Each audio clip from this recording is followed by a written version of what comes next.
Hello বন্ধুরা, দেখো আজকে আমি একটা বানাবো ডিম দিয়ে সব সবজি দিয়ে ঝোল। তো ডিমগুলো আমি এখানে সিদ্ধ করতে দিয়েছি নুন দিয়ে। আর এখানে সবজিতে নিয়েছি ফুলকপি। তো ফুলকপিটা আগে আমি একটু হালকা সিদ্ধ করে তারপরে ভাজবো, তাহলে কি হবে তেলটা একটু কম লাগবে। তো এটা আমি নুন হলুদ জল দিয়ে সিদ্ধ করে সঙ্গে সঙ্গে সিটিটা খুলে নেবো। এখানে সবজি হিসাবে নিয়েছি কিছু সিম, গাজর আর আলু, এগুলো দিয়ে আমি বানাবো। এটাকে এখানে নুন হলুদ দিয়ে দিয়েছি, এবার এখানে জল দিয়ে দেবো, দিয়ে সিদ্ধ করে নেবো। তাহলে হলুদটা যদি তোমরা কুকারে কম দাও তাহলে কুকারটা একটু ভালো হয়, বেশি তাড়াতাড়ি পরিষ্কার হয়ে যায়। এবার সিদ্ধ করবো। এরকম এখানে ফুলকপিগুলো সেদ্ধ হয়ে গেছে। এবার এই যে সিম, আলু আর গাজর, এগুলো আমি নুন হলুদ দিয়ে সেদ্ধ করে নেবো। সেদ্ধ করে নিচ্ছি। মশলা হিসাবে আমি এখানে সবগুলো একসাথে পেস্ট করে নেব।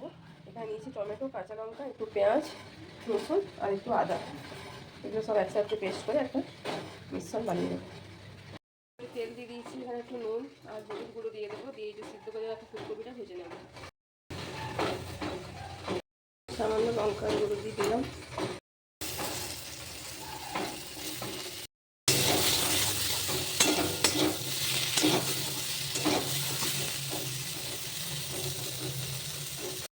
নুন হলুদ আর লঙ্কা গুঁড়ো দিয়ে দিয়েছি। এবার সিদ্ধ করা ডিমগুলো ভেজে নেব।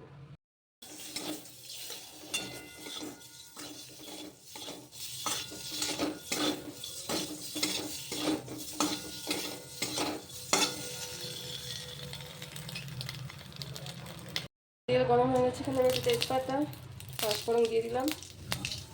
এবার যে মশলাটা ছিল বেটে রাখা, সেইটা আমি এখানে মিশিয়ে দেবো।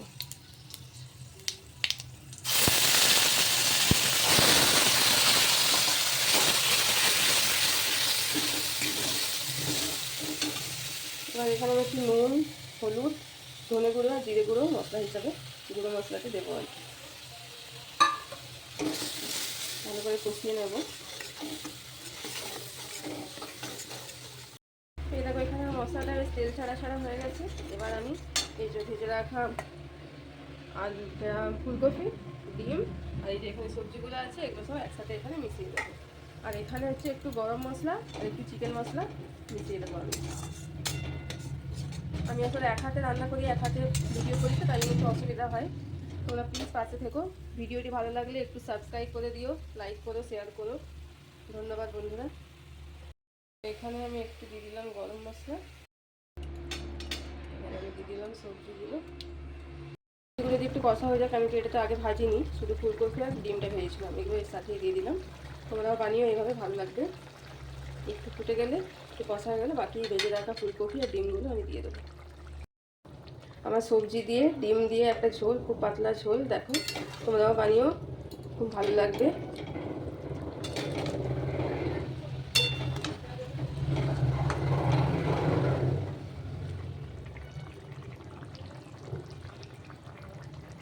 এই দেখো লাস্টে একটু ধনে পাতা কেটে নিয়েছি কুচি করে, এটা একটু আমি এটার উপরে ছড়িয়ে দেবো।